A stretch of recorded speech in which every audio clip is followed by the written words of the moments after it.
That felt good. Alright. Welcome back, folks, to Eli Milligan's microbrewery and news station. Our top story tonight, President Richard Nixon has been impeached on charges of withholding information from the public.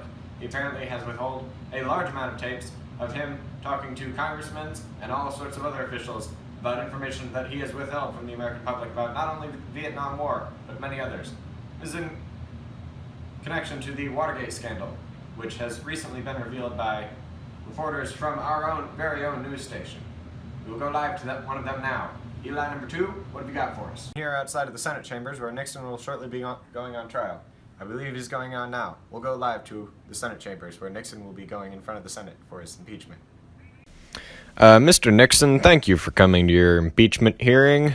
Are you prepared to release your tapes? You'll never get my tapes!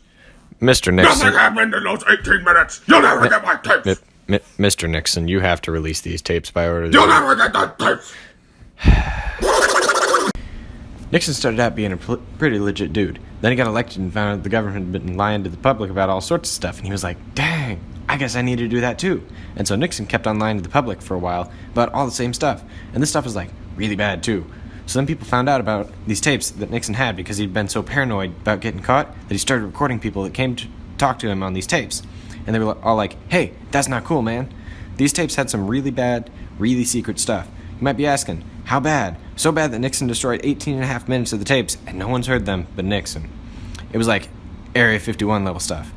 And so then Nixon goes to the Senate and they're like, yo dude, you're impeached. And he's like, no way man, you can't impeach me. And so they're like, oh, we're the only ones who can impeach you. You're totally fired.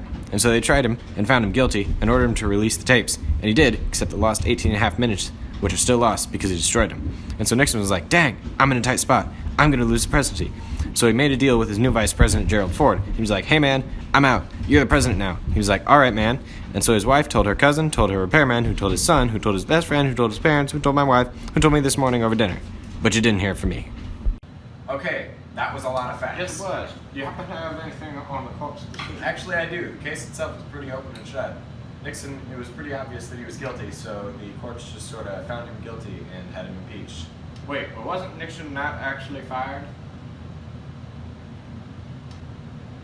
Correct. He simply resigned and appointed Gerald Ford. Right. Thanks for the helpful info. That's the end of today's broadcast. Tune in next time when we discuss the possibility of Oprah Winfrey running for president. All right. And live from New York, it's Saturday night! That's the ones for you.